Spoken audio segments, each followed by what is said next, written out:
चित्र देखुथिबे जे अभियुक्त बयान करुची जे किभली हत्या कला एवं किभली भाबे हत्या करिबा परे एठी जाहाकू प्रेम करुथिला ताकू फोपाड़ी चली जाइथिला। तेबे घटना परठारु सिक्यूरिटी गार्ड चाकरी छाड़ी चंदन परिड़ा गाँ को चली जाइथिला आ भाबिथिला जे हत्या घटनार उन्मोचन हेबो नाही कि से धरा पड़िबो नाही। आसंतु सुनिबा कौन कहूची अभियुक्त चंदन परिड़ा। मोबाइल मागुथला सर पैसा मागुथला मोबाइल पैसा मागुथला बोली पैसा नेइथला सर हम देला आउ कोन देखिथिला केमिति हत्या करथिला आउ कोन देखिथिला केमिति हत्या करथिले ना सर आगे भाबिथिला केमे धरा पड़िबो बोली बुलिबा पई आसी एठी के कोन पई आनिथिला एठी से आस्तला मु आनी नथिला एठी कोन आनिथिला से आसीदेला मु आनी नथिला का संगे आस्थिल तम संगे आज्ञा अच्छा कोन ए पबाचा कोन एठी कोन हला एठी कोन हला एठी असुविधा कोन हला केमिति एठी कानी के आसिलो असुविधा कोन हला जनन केमिति आनिलो एठी अरे एठी असुविधा कोन हला काई कि ताको माइलो असुविधा कोन हला अभियुक्त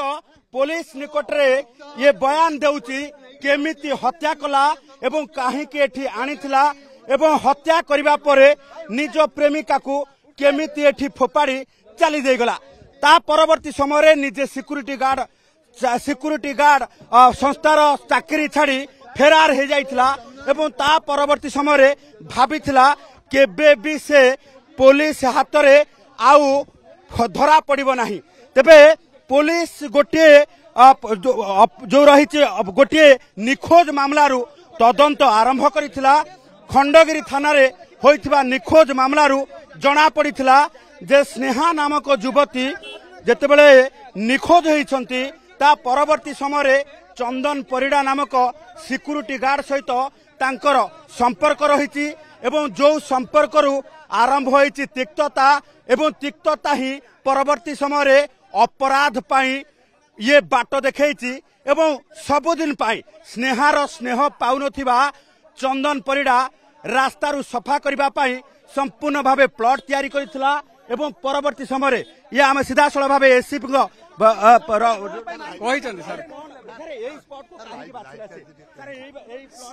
दुई जन से कहवा कथा से दुई जन आसीथिले एठी कथार्थ सहित झगड़ा झांटी हेबा भितर एठी आसीथिले ऑलरेडी कुहाई प्रेस मीट कराई ये देखुथिबे जे एसीपी बयान जे दुई जन भितर झगड़ा झांटी हेबा परे प्रथम थर पई जेतेबेले घटनास्थल को आसीथिले शेष देखा ही करिवे बोली उभय कथबार्ता होई आसीथिले किंतु परवर्ती समय शेष देखा पालटी जाइथिला शेष दिन एवं स्नेहा को सीधासल भावे एठी हत्या करी चंदन फोपाड़ी देइथिला एवं